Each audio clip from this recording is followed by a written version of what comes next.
Hello and welcome to the Gold Goats and Guns podcast for Friday, August 5th, 2022. My name is Tom Luongo and we have a lot to talk about. Today I have with me, it is episode 115, and today I have with me Mark Moss and Alexander Svetski, who just wrote the Uncommunist Manifesto. And it's just come out on Amazon and around the world. They just released the book, and I was on Mark's show a couple of months ago. Really enjoyed our time. Unfortunately, technical issues kept the whole conversation from making it into the world. Hopefully we can do that again in the future. But I read the book this morning before we did the thing. And as an old school kind of OG in this space, in the hardcore Austrian economics, praxeology sector, I can tell you that I really enjoyed the way they framed their argument in this very short kind of pamphlet style book. That clarifies a lot of thinking, and it's a very good introductory primer and critique of Marx, written in many ways in the style of the Communist Manifesto itself. So welcome, guys. Appreciate you taking the time to come out today. Really enjoyed the book, and let's talk about it. Thank you, Tom. I think I'll quickly just chime in there.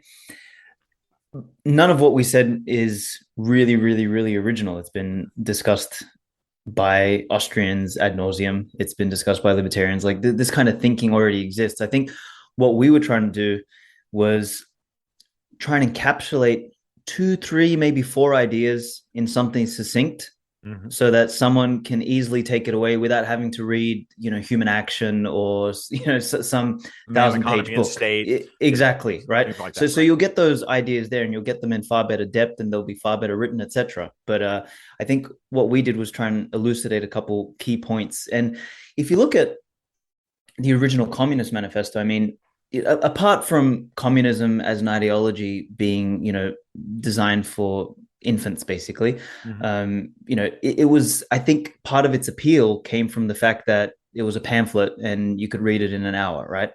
And that's part of what we tried to emulate in this book, is we tried to keep it short, succinct, and punchy. And I not to blow smoke up my own butt, but I think we did a good job with doing that. And probably one of the novel pieces that we had in there was our approach to capitalism specifically, and trying to, and again, you can probably correct me here if I'm wrong, is, maybe this is not novel, but what we tried to do was say capitalism is not a political modality, but it's a process. And we've been doing this shit since the beginning of time, and we'll do it until the end of time, because that's just what we do as human beings. We take chaos and we transform it into something of order, and we use the inputs of time, energy, resources to do so. And we are trying to capitalize on that.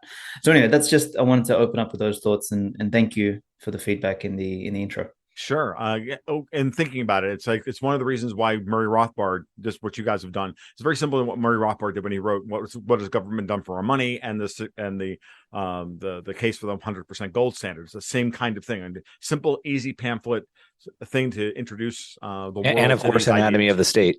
What's that? And of course, Anatomy of the State. And Anatomy of the State, exactly. So, good morning, Mark. How are you? Happy to have you chime in. And and this is one of the things that I did want to touch on: the way you guys did a nice job of describing capitalism as a process that is apolitical. And of course, capitalism as a word has been destroyed. Because that's what commies do, right? They destroy words in order to, create their infantile response to the unfairness of the world, because they basically just don't want to compete on a level playing field. So take it away, guys. That word, specifically to the point that you just made, is a destroyed word, as you said, or damaged word. It's has so much misunderstanding around that word today. Capitalism is slavery, or it's colonialism, or it's resulted in all these people dying, or whatever these people think about capitalism today. And so for myself, I had personally been starting to kind of just revert back to like a free market, because it's a little bit more self-descriptive and it doesn't have that bad connotation overhanging it. But it's something that Alex and I had talked about at pretty good length, and it was like, no, let's redefine the word, borrowing from a Trump slogan, let's make capitalism great again, kind of a thing, make the word capitalism great again.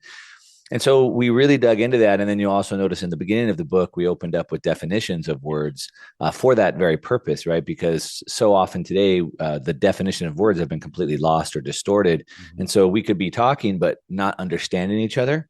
Yeah. And so instead of putting the glossary at the back of the book, we thought I'd put it at the front of the book and like clearly define what each of these words are so that at least as we go through the book, we're all talking the same language or thinking about the same thing. I really appreciated that. Actually, it was funny going through all of it, going, I might have had personally have like little quibbles about I could improve some of these definitions or whatever. That's just me.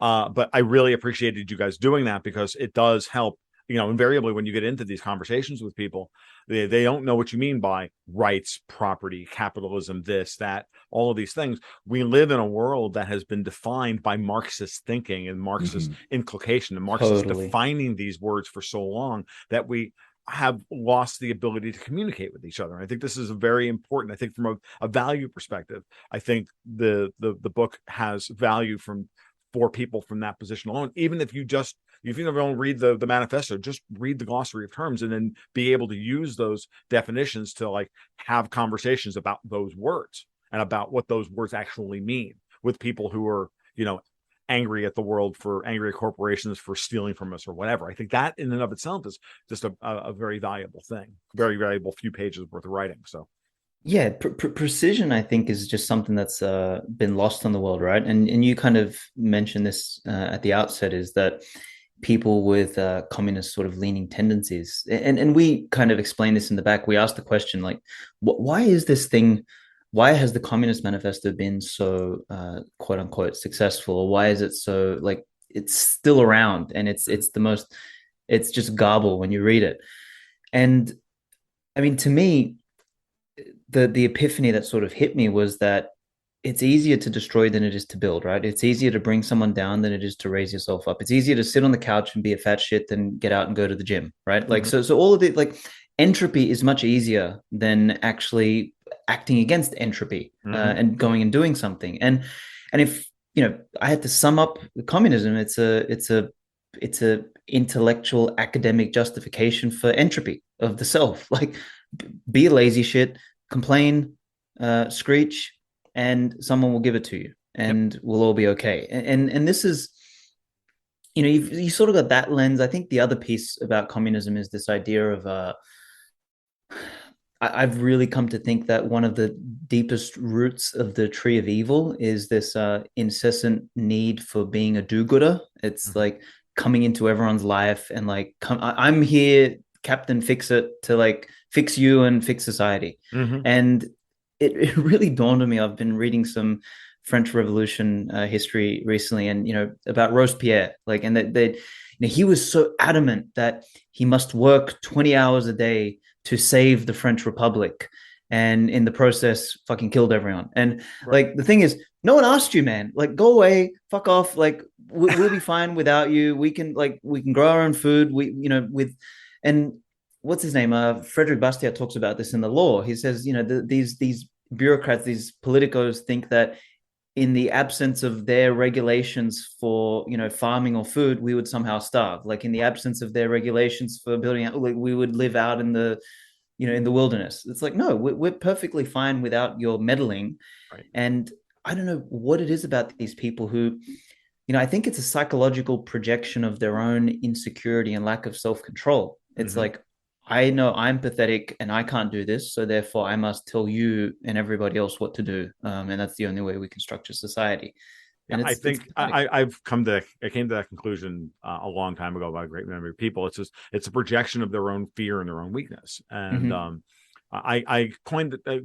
I was writing about this very early on when I first started the blog. We first brought the blog back into existence in around 2017, 2018. I was complaining about communism, and I said, and I used the phrase "the unquenchable envy of communism."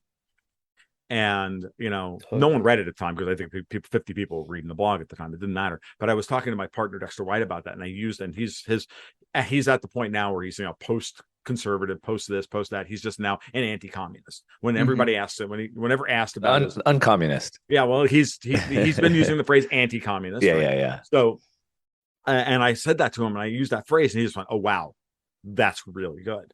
And to get that kind of praise out of him is actually really quite difficult. So, having known him for most of my life. It's one of those things. So I envy, and that one of those seven deadly sins, envy, is, I think, at the heart of. It really is. And you guys touch on that in the later part of the book, as well as the inherent nihilism of it. So, Mark, if you could speak to what do you think is, to that as well. So. Yeah, I think we try to answer that question for ourselves. Of course, it's probably maybe the number one question we're asked all the time is like, why is it so appealing? Why is this idea so pervasive? Why is it so sticky? Especially with the benefit of hindsight, seeing how damaging, how destructive these ideas have become, and really, it gives people, to the point Alex was saying, this justification for being lazy. And to the point that you were just making, I look at it that way, right? It appeals to human nature and really sinful nature.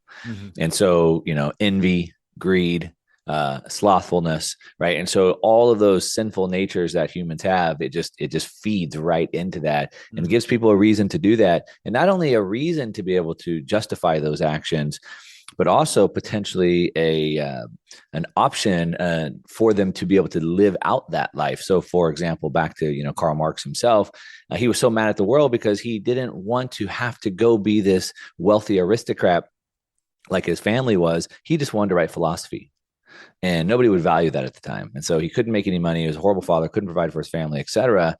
And so now it's like, well, this is a justification, not for just being lazy and doing what you want, but also a plan for you to also get the resources, each according to their ability, each according to their need. And so now, hey, just do what you can, man, and you'll have everything that you need. And so justification, but also a plan for them to do that. And I think that's why it's so appealing. No, I think that's part of it. I've always, ages ago, I used to remember in an article I wrote about for Lou Rockwell ages ago, as I was working through a lot of these ideas. I go back. This book brought up a lot of memories for me, like going through my own intellectual journey with this stuff, right, and how I became, able to get, I think, to a rarefied state of the deep understanding of the non-aggression principle, Austrian economics, and whatnot. I believe. Still learning like everybody else in this life.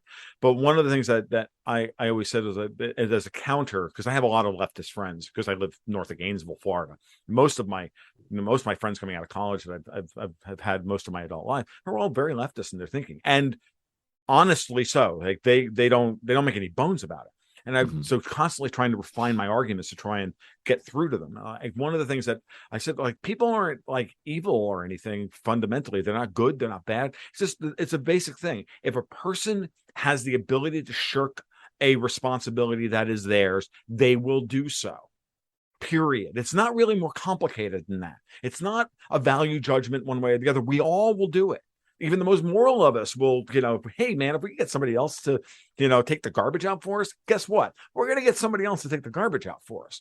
And then if we can continue to get positive feedback for getting someone else to take out our garbage, well, then we can create a political system and we can sit back and, be the king and let everybody else work for us. And that is, I kind of think, is where we are in this life. And so, thank you so much for saying that. That's the crux of it, right? I mean, back to Bastiat, what he calls legal plunder, right? So you create this political system to just legally plunder from everybody. But I think there's this real fine line, and this is something Alex and I have talked about. So if, as we argue or make the case in the book, that capitalism is just natural, it's just the way we do things and it's emergent. And so humans naturally want to be more efficient. We want to do more with less. That's what we're all trying to do, trying to innovate. But it's a fine line between then crossing over and getting something for nothing. Yes. So like we're all pushing that, how do we get more with less, have someone else do my job, etc. But then it's just a very fine line into now stealing from other people and coming up with some justification for doing that. And so then you have to have responsibility and morality in on that as well. And so that's where a couple of things come into play. So with, great freedom comes great responsibility. So you need to have both of those. But then if there is, to your point, if there is an ability or a possibility of somebody creating this political apparatus to then legally plunder from you, of course they're going to do that. And so then we have to talk about a way to prevent that apparatus from ever existing. And so we kind of make the case and trace all that back to the fiat money system. And so kind of have some solutions there as well. No, agreed. And money is being the one half of every transaction in an open market, meaning a corrupt money begets a corrupt society, or a corrupted money creates eventually a corrupted and fallen society. Alex. Totally. No, no. I wanted to thank you for mentioning what you did, because people, there's so many people who, supposedly on the right or whatever, right, who think that everything's just sort of some conspiracy with lizards behind red curtains, and they try and just reduce everything to some simplistic explanation. But and then there's like evil people, and it's, look, granted, there are some evil people, there's some sickos out there, and everyone, to be honest, everyone's conspiring towards something. Like, we're conspiring to see, the world become hopefully more responsible. I'm conspiring to make money for myself. I want to be who I am, right? Like, we're all conspiring, but I think there's something to be said about maturity. So, you know, I'm I'm perfectly free and able to walk up to someone on the street and slap them in the face. But maturity suggests, and morality suggests that I don't, because that's that person's self, that they're their own private property. I don't go and do so, because it plus there's a potential like ramification of doing so. So responsibility and maturity has a lot to sort of do here. And I think this is where I was always attracted to the Austrian viewpoint and to the libertarian viewpoint. And when people, brainlets try and argue about, but what about someone comes and kills you? It's like that you're missing the point. The point is not to go and commit the sin that you're advocating against. So a responsible individual, or a mature individual, doesn't just go and take someone else's shit because they can. Right. They may have the capacity to do so, but responsibility, maturity, morality suggests that you respect that, and you do not. And I think that's sort of what we lose when we tilt society towards this sort of, I kind of think of fiat money and democracy and collectivist sort of ideologies as the Lord of the Rings. The ring. It's like it's the all powerful ring, and as you said, it's the temptation's right there. Like you're gonna fucking do it. I don't care who you are. And this is, I guess, where to sort of loop it into Bitcoin, where Bitcoin's such a profound innovation or discovery or invention, whatever we want to call it. The innovation. This is what all the shitcoiners miss: is the innovation of Bitcoin is that it took money and it put it on the top shelf out of all of our reach.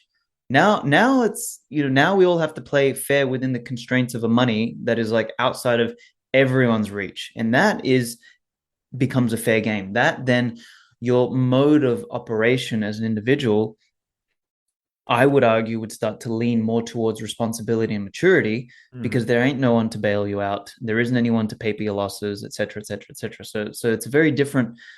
It's like that fork in the road. It's a 2 millimeter difference here, but take it out 1 year, 5 years, 10 years, 100 years, and you're in a different place. And that's sort of where we are. We've got here inch by inch by taking the easy route consistently. A lot of I agree philosophically with almost everything you just said. I'm of course I've made this a point many times that I'm not a Bitcoin maximalist from a pure structural standpoint, because I just believe that competition will always tear something down, no matter what it is. Like you always want to leave yourself open to the possibility of competition improving on what we have. To say I don't know that Bitcoin is the end all and be all of money. It may be, but I always leave myself open to the option that it's not, because I fundamentally believe that human beings' needs in the future, we don't know what human beings' needs are going to be in the future. Therefore, we don't know what the need of our money, the monetary system, will be in the future. And I always leave myself open to that from a rhetorical position. But Bitcoin as metaphor, well, I absolutely agree. From that perspective, I'm absolutely a Bitcoin maximalist. So thinking about a lot of these things, one of the things I really enjoyed was you guys making the argument that not just that capitalism is kind of the state of nature, right? The communists make this argument, and there are various flavors of communists, and they argue this: well, we can get to a state of plenty, right? That we can get to, that we can get post-scarcity, into a post-scarcity world. And no, there's no possible way of getting around the post-scarcity world, because we all have a finite amount of time. The only thing that gives our lives meaning is the fact that we have a limited amount of time on this planet. And one of the things you guys brought up in the book, which was, and succinctly presented it, which is the difference between the acquisition of things and the acquisition of meaning, why we act.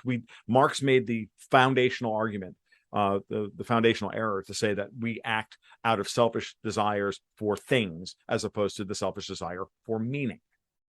And almost every communist I've ever met is, devoid of meaning. Almost all of them are nihilists, or however you want, some flavor of nihilist. Mark, what do you give more color on that? Go ahead, Alex. You're laughing. You must have.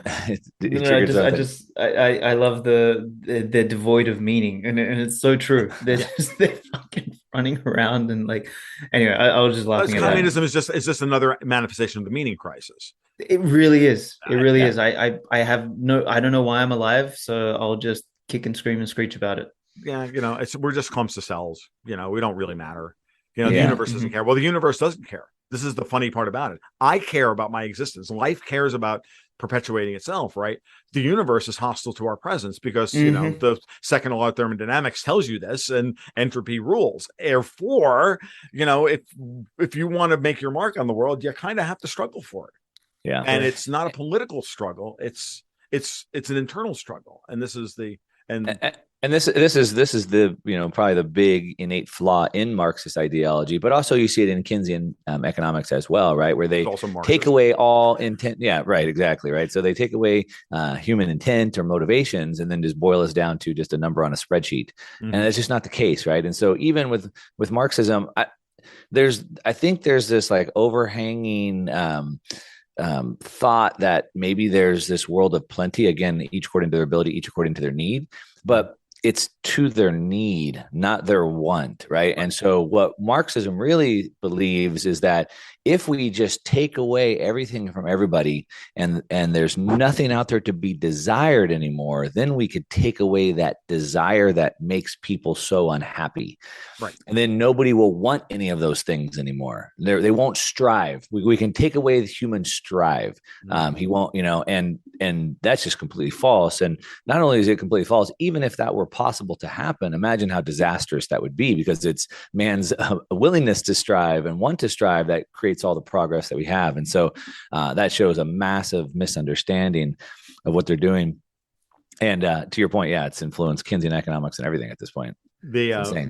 What they fundamentally miss is that people act to alleviate uncertainty about the future in order to gain certainty over their lives. High time preference versus low time preference behavior, which you guys go into in the book. You give a quick discussion about time preference. It's very important to understand that high time preference behavior isn't just nihilistic. It's built out of an unease about the future. And so since you don't have any security, you're like, well, fuck it, I might as well just, hookers and blow, baby. Why not? If it's, I've been saying for a while now, if we're going to have a Carrington event and we're going to lose, the electrical grid because of the sun burps, well, I might as well be on my porch with a whiskey in one hand, a cigar in the other, and, just, wait for the apocalypse. Right.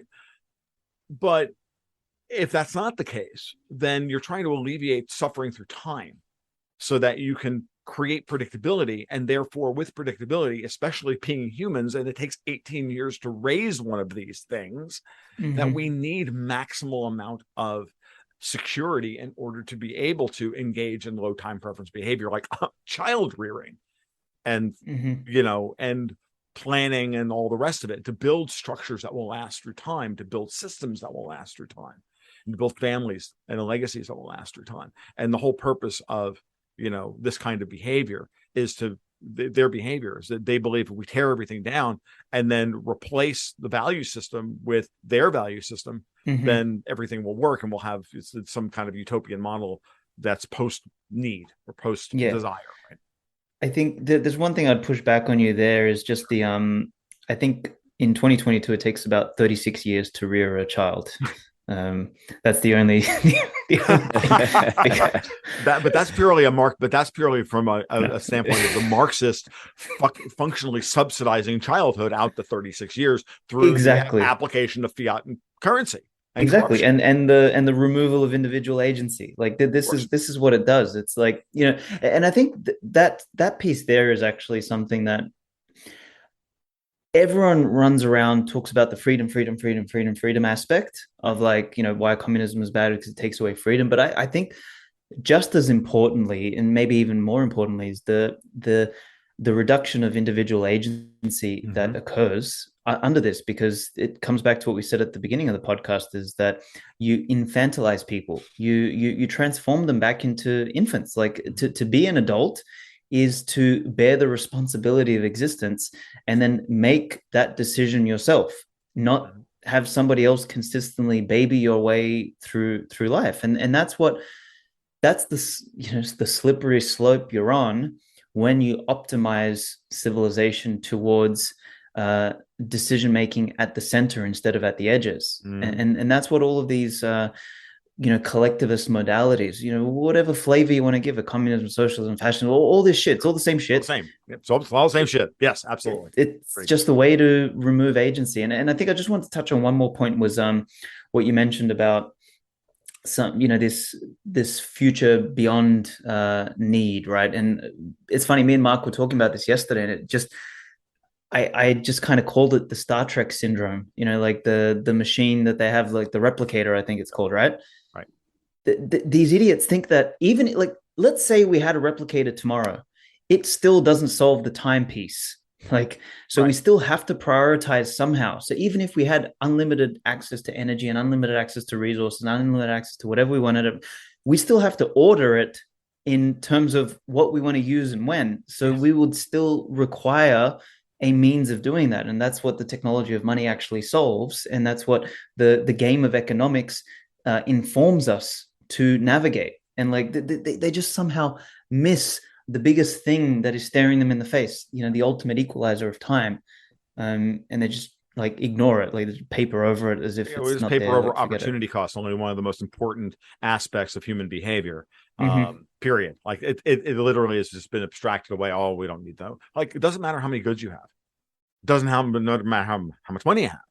What matters is how much time you got. Time, exactly. Like when you're young, you have all the time in the world. When you're old, you trade, your time is more valuable, and you should be able to make more money with your time per unit value of time in order to accumulate it. It's a very interesting problem. This is why revolutionaries are always young. It's why young people are always susceptible to communism, because nobody values, and so they feel aggrieved and whatnot. And again, no, it's like, just shut up and go work and start paying taxes, and you'll eventually realize, oh wow, this stuff sucks. But Mark. Yeah, I mean, again, back to what I was saying, they take away that desire, or they take away that intentionality, or the motivations, right? They just discount all of that. And I think not just motives, but incentives as well. Well, I think another important topic that we discussed in the book was the ability in a free voluntary market, a capitalist system, you have the ability to move up, right? So we talked about that, but the permeability of somebody to be able to not only move up, but I think what's important we talked about is also the ability for people to move back down, which kind of alluded to what you were just talking about, being able to paper over these losses. And so we have a system that, we can move up pretty well. But at that very, very, very top, right, there's not a lot of spots open there, because nobody's falling back down, because there's no accountability, because there's no responsibility, and because they can paper over their losses. And so I think we also go pretty deep into that part, which I think is pretty important. We have a couple diagrams in the book that kind of show what we're talking about.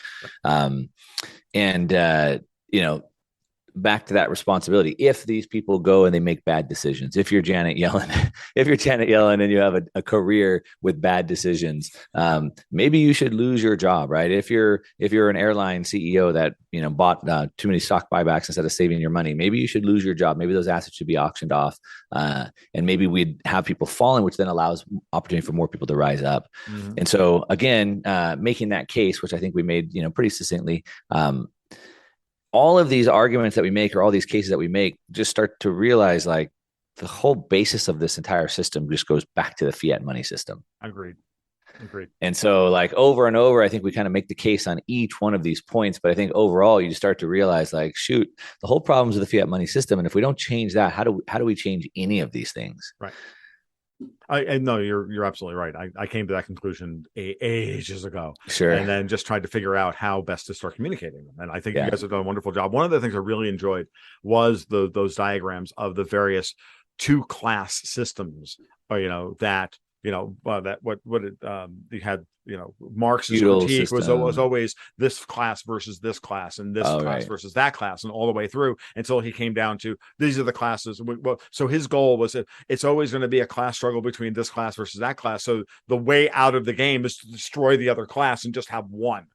Like, no, the better way is to say no, that classes, that things are just fluid. And again, and one of the other things I have to say is that is something that I've chatted for hours on this with various people, and so I really appreciated that Marx's criticism of the time that he lived, of the move from an agrarian society to an industrial society, was valid. Right. A lot of his criticisms were valid.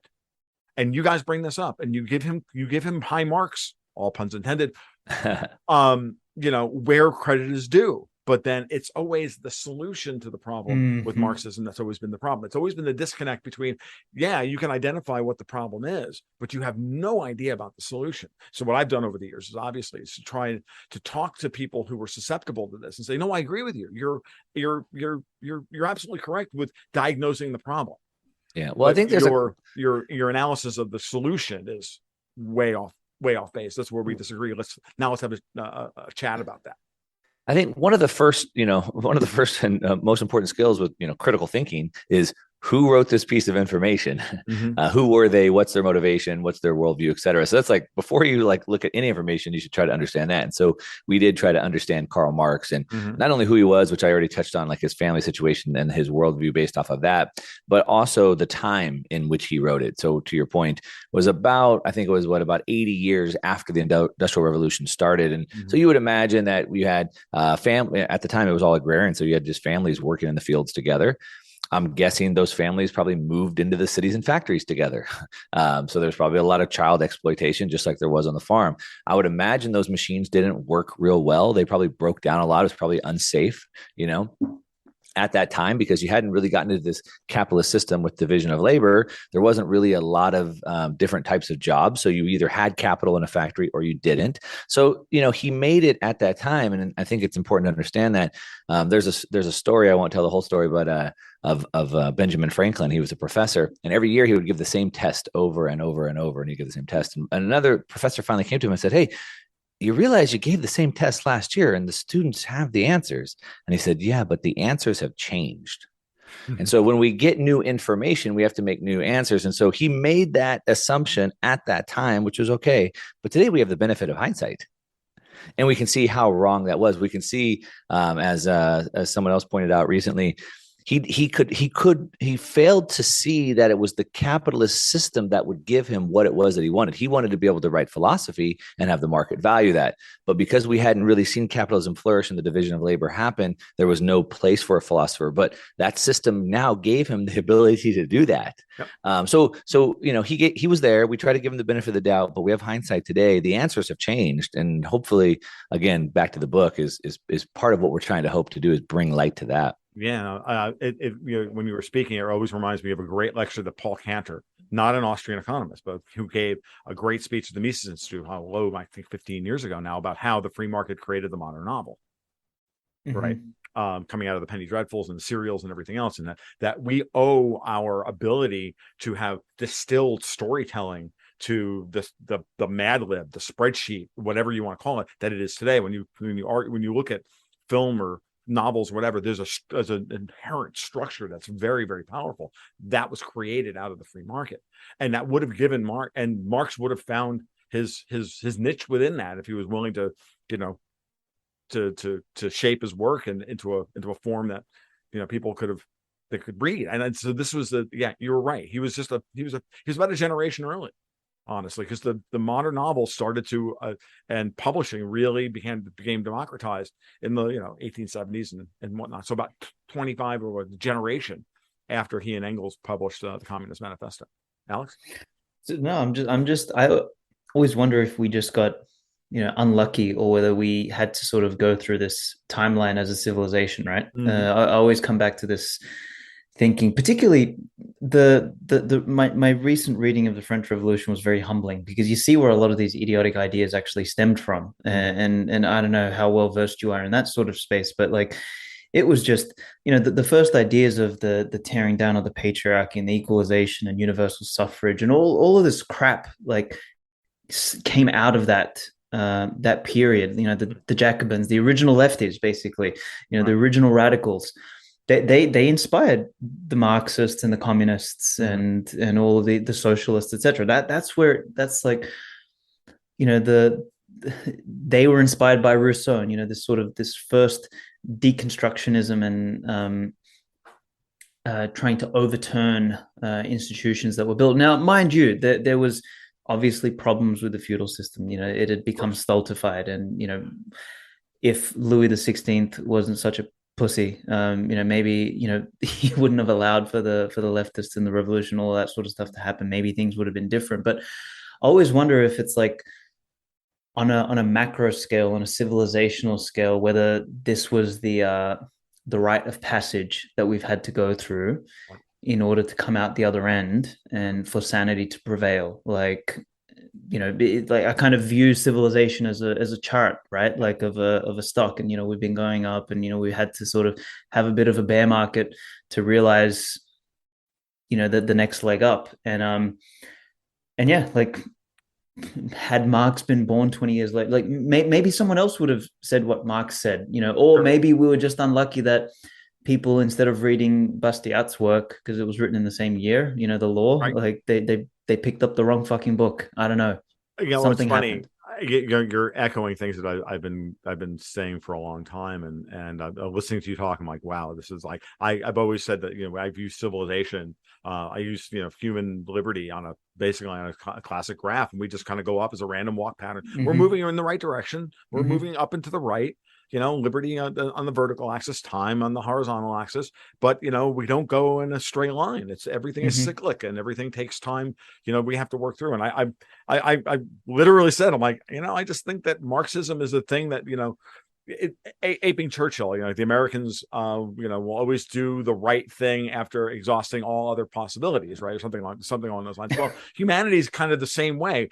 This is the next iteration of how we cope with the failure of previously more authoritarian systems than the one we have today. Now we've tried Marxism. Well, guess what? Marxism is in the process of failing completely, and it's going to be replaced with something different and something better, but it's not going to be Libertopia.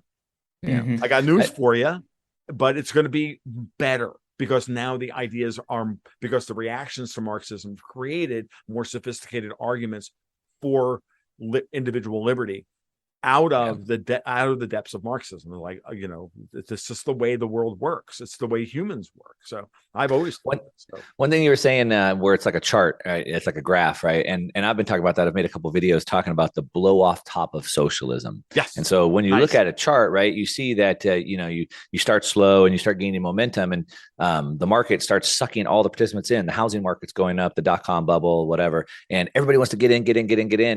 And then at the top, it becomes very volatile because you've exhausted all the buyers. It gets very volatile and then blows off. And so we can see that in society today, where we just the government, hey, just take care of my healthcare, and just take care of my retirement, and just take care of my kids, and we start handing everything over to the nanny state, and it starts getting bigger. We're in this parabolic run. Well, now the whole world, now we've done that, and now we're very volatile at the top. And I think about to have this big blow off top of socialism, to your point. But at the same time, I would also say, so I agree with that. And this is a stair step system. Hopefully we're about to blow off. That's my base case. But if you look at, as Alex was talking about through the French Revolution and even going back to the feudal systems, and then really looking at it from the lens of how we talk about how capitalism is just emergent, right? That's just kids in preschool are trading chips for sandwiches, and the cavemen shared a fire and a killed animal, and they did division of labor, right? So that's just natural order. And so all of politics is just a way to sort of co-opt that or control it or legally plunder it. And so all of different politics, all the different modalities, which we made a graph in the book where we show all of politics on one side. And so really with socialism being left and fascism being right, supposedly whatever, all of that is politics. And then we have free markets over here. So we kind of did that. And so then if you look back and look throughout history, back to the feudal system or the French Revolution, communism, Marxism, and then whatever the heck we have today, it's just like this evolution of politics that continues to try to co-opt this free market capitalist system. And it seems like, what we see in China today is not considered communism at its, most basic, right? So it's like they just keep tweaking it. And it's almost like this parasitic political system. The parasite doesn't want to kill the host. And so it keeps trying these different ways where it can extract more and more and more from the host without killing it. Obviously, full on socialism, what we saw through Lenin and Mao's Great Leap Forward didn't work. But maybe there's this new system that just quite doesn't kill the host. And maybe that's what we're seeing.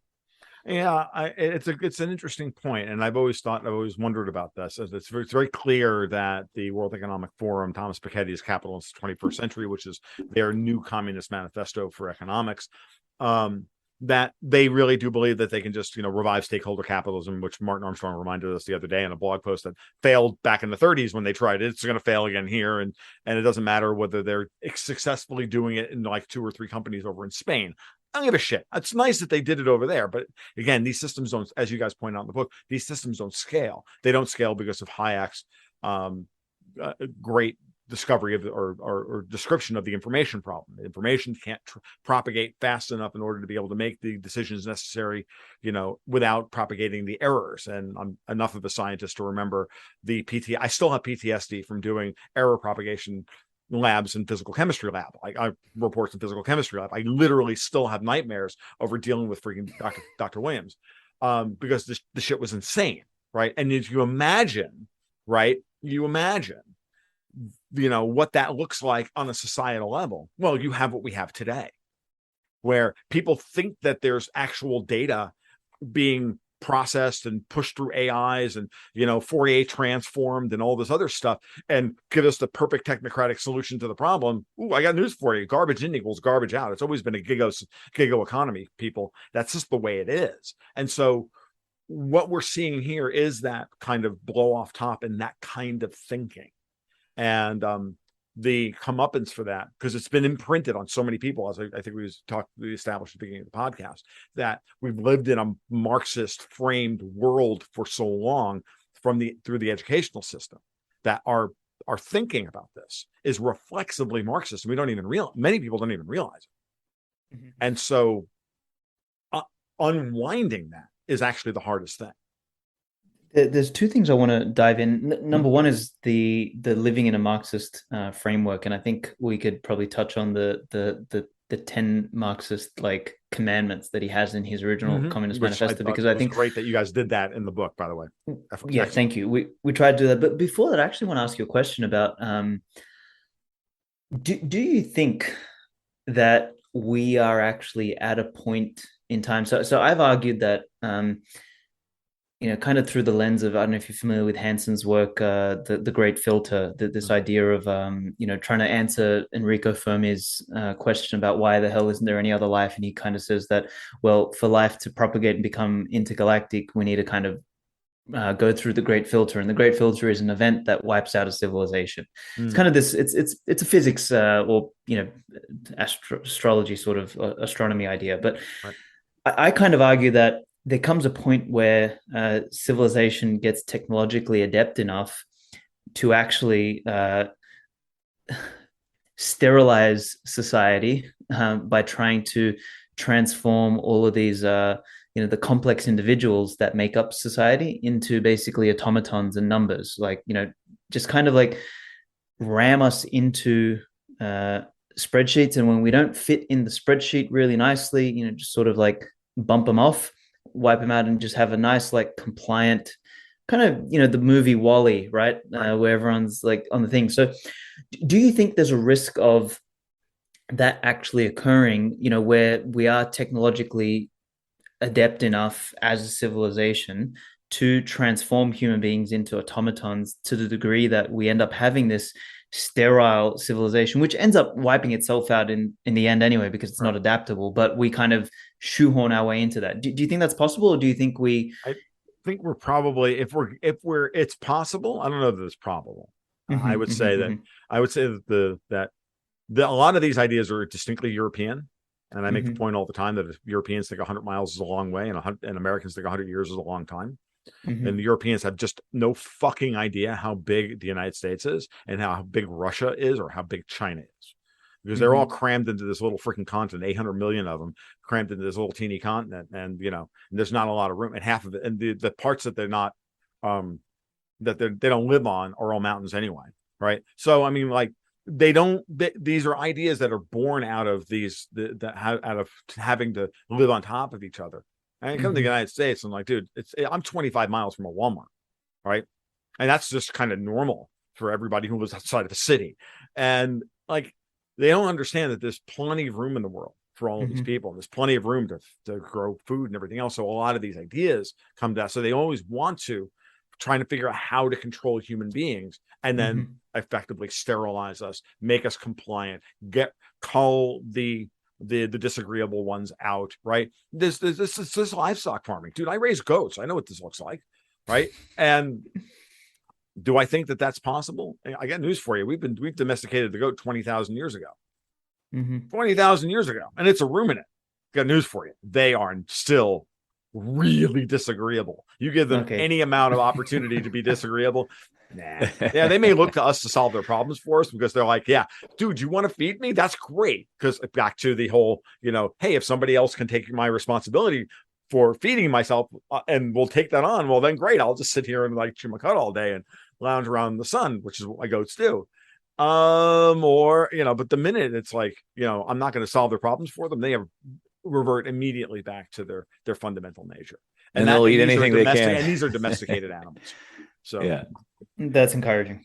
All right, yeah. I'm glad to hear that. That I always err towards that as well, in the sense that I think no matter how ridiculous it gets, I think it's just it's a question of how much collateral damage occurs along the way. It's like how much of civilization do we destroy? Do we go back to like, I don't know, 1970s, or do we go back to the 1870s, or do we go back to the, God knows how far? Like it's just it's the number of people that they destroy on a daily basis. Yeah. That's the overwhelming part. That's where we who see this stuff have to remind ourselves not to get too caught up in the emotional pain of the world we have around us and stay clear-headed. That's the hardest part I don't know about you guys, but for me, that's the hardest part of my job.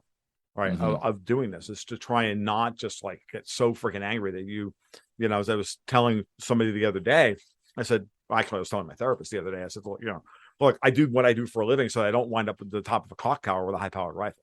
It's just that simple. Yeah. He's like, but thank you for letting me know. Yeah. It's tough though, having to see this stuff on a regular basis. So your job is to dig through this data and talk about this stuff. And so then you're focused on it all the time, which is very difficult. So it's hard to have that, have all this bad stuff in your mind and see what's happening, but then have hope at the same time. But I think it's a good place to bring up the fact that this book, it has a black cover, but it's a book about hope. Yeah.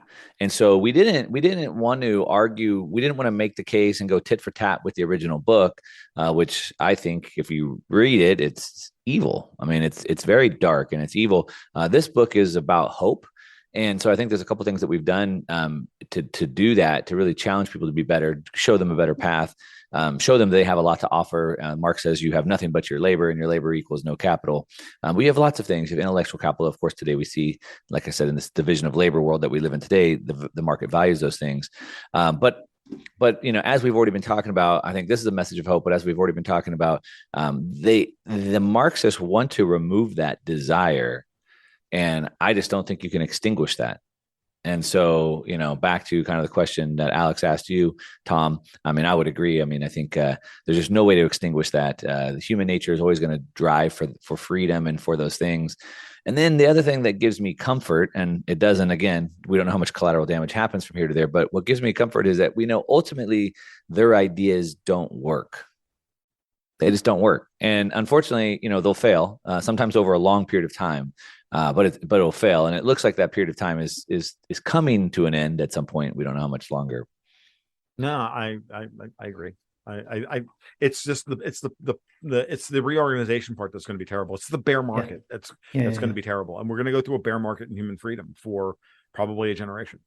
Yeah, the transition. And this is the culmination, I think, of a super cycle of about 300 years since the meaning crisis really started to emerge.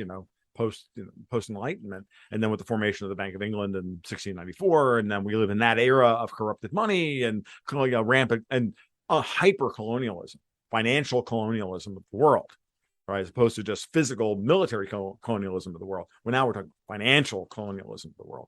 I think that system is ending. You can hear it in the voice of people like Vladimir Putin. You can even hear it from Xi Jinping. I mean, and Xi Jinping is a freaking communist, like, in his thinking, and he's still going, yeah, but we're not going to be colonized anymore by Europe. And then there's Putin on the other side saying, oh, communism is a European idea created by Europeans to justify their colonialism, which we Russians stand athwart directly. I'm looking direct, and as he's saying this, you can literally see him pointing his finger at Boris Johnson and Liz Truss over at the British and the British royal family. He knows exactly where this stuff comes from.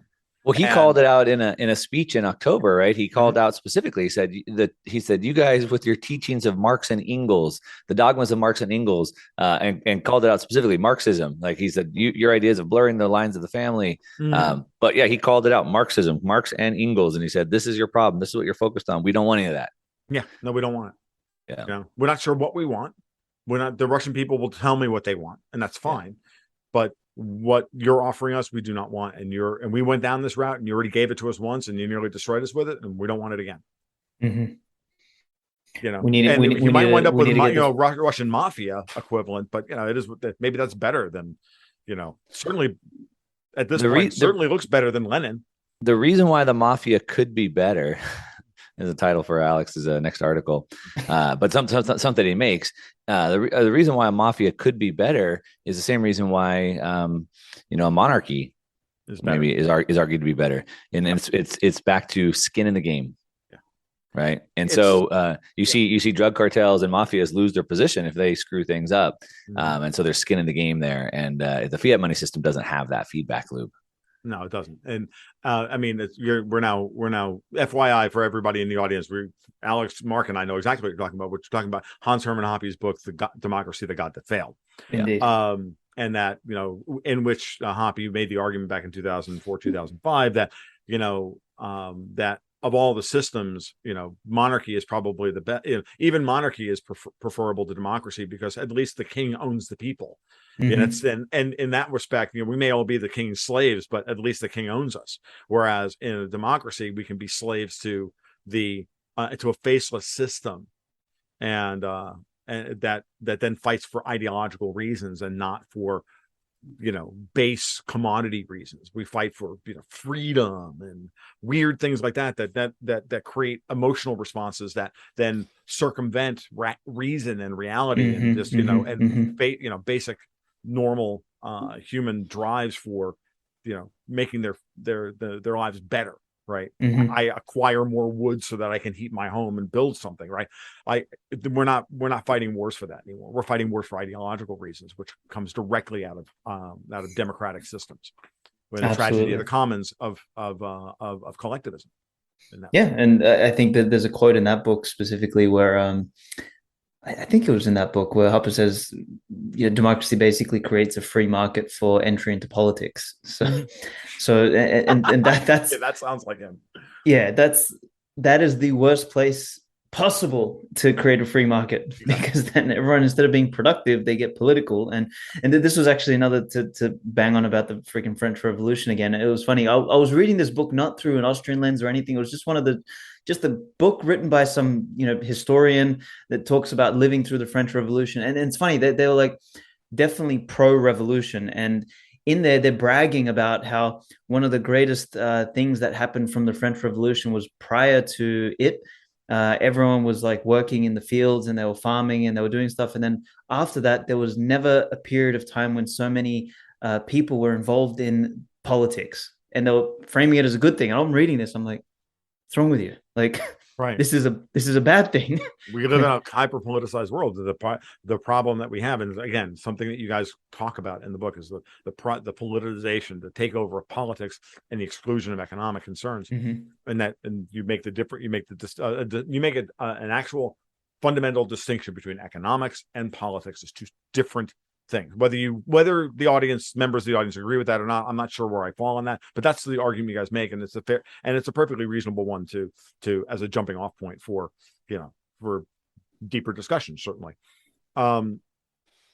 we live in a hyper politicized world where prices have no meaning, where information itself now has no meaning, it carries no value, and if information itself and prices are information, then we have hyper politicized markets where pricing signals don't matter, and where human beings don't have any ability to plan for the future. And guess what?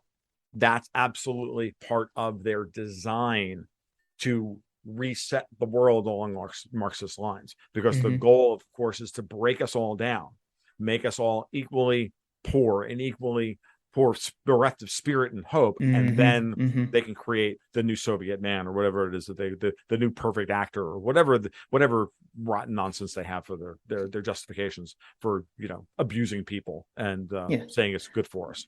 The compliant, incompetent individual. I think this is a perfect segue to kind of maybe wrap this up and talk about the 10 communist principles that Marx talks about, and we obviously created our own little 10 pieces there, which are effectively, Austrian libertarian principles. But what we were on a podcast yesterday discussing this, and a lot of people, think, and they point at, America and the Western world, etc., or at least where the remnants of freedom still exist, particularly America, and they say, oh, look, capitalism bad. But what they don't realize is that, half of modern civilization, or more, 80% of modern civilization is communist doctrine.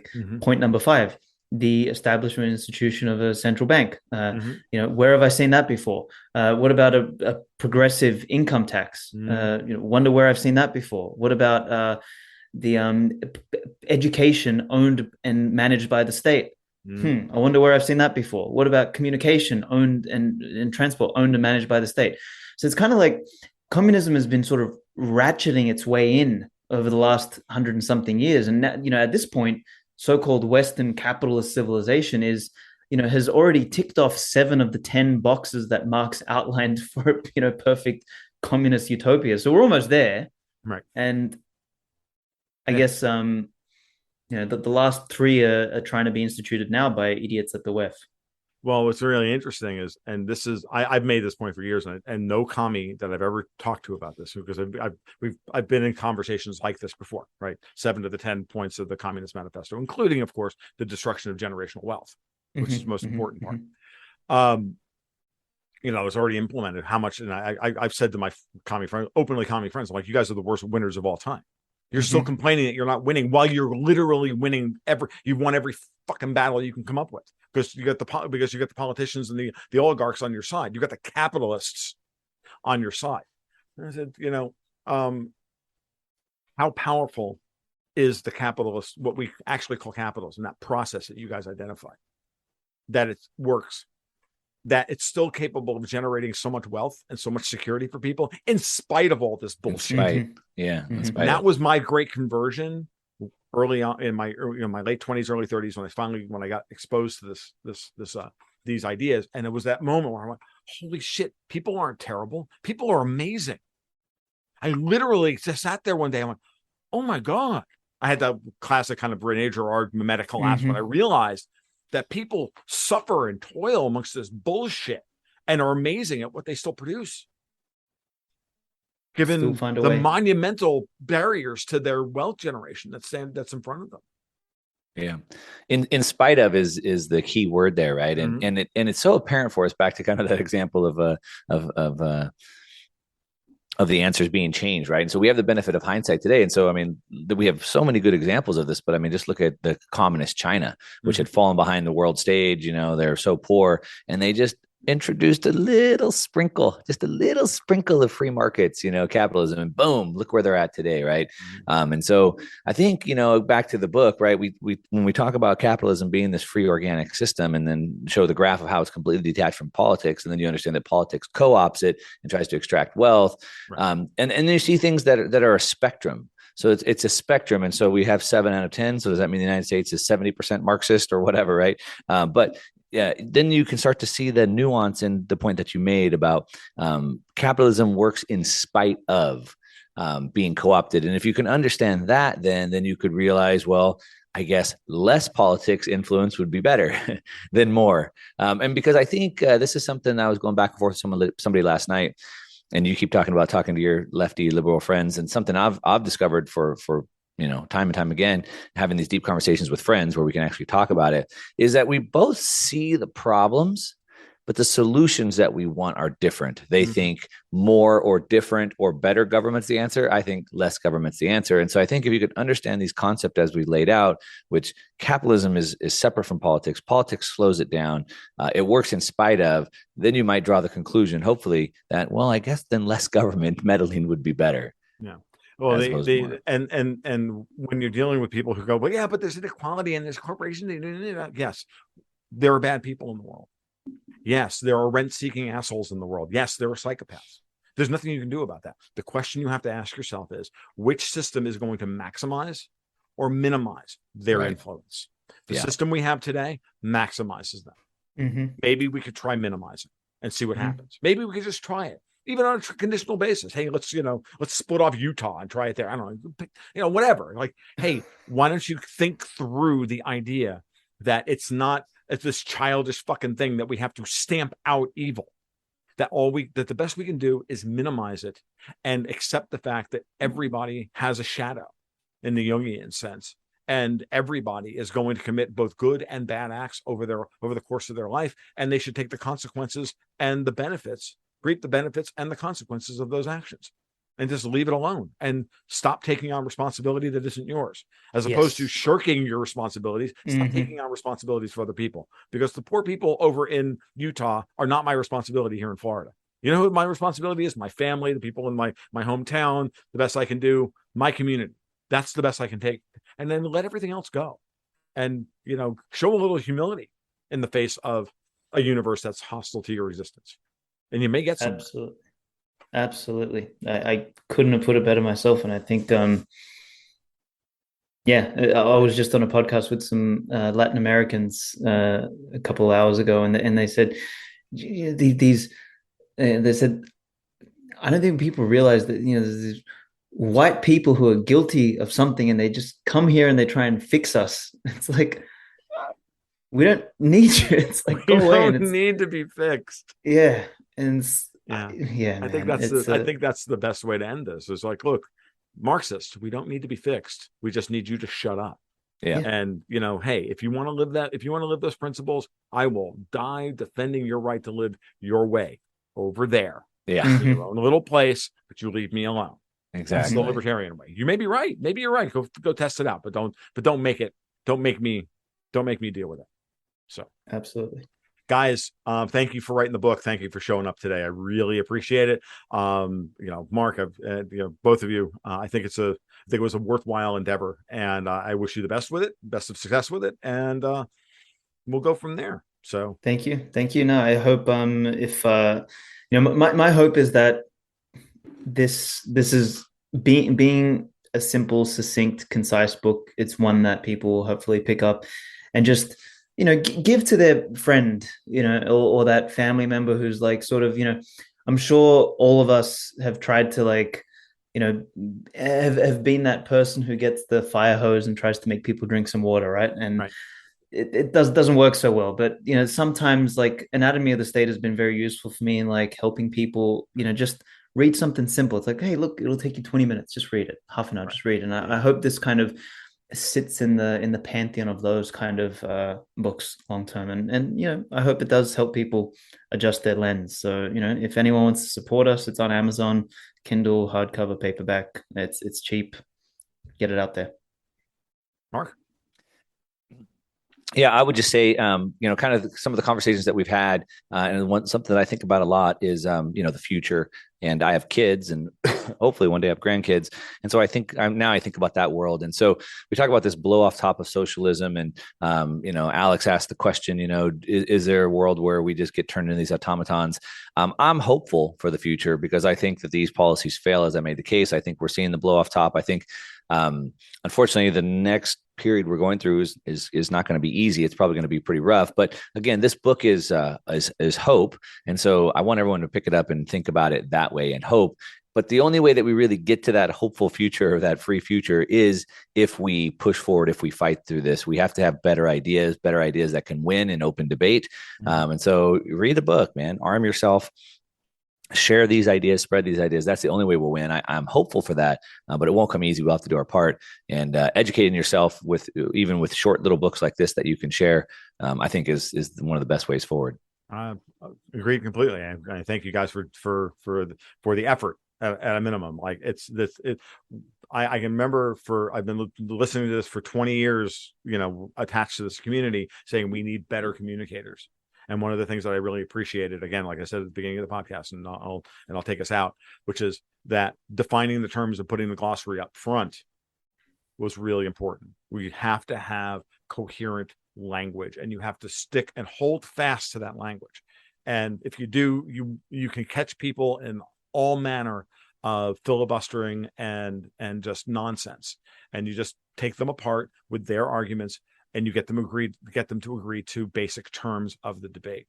And then you can go from there. And you don't have to push them. You don't have to be an asshole. You just do the thing and have a conversation and, get them to agree on one term that you guys disagree about, what the structure is. And then it begins to start the process of redefining and rewiring their worldview.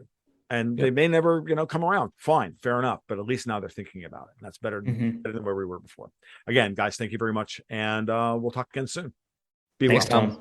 Appreciate it. Well, that'll about wrap it up for episode 115 of the Gold, Goats, and Guns podcast. If you like what you heard today, give a like, give a subscribe, send it around to the world. You know the drill. You know the thing. Everybody does it. So if you like this, follow my work over my blog over at tomluongo.me. You can follow me on Twitter at TFL1728.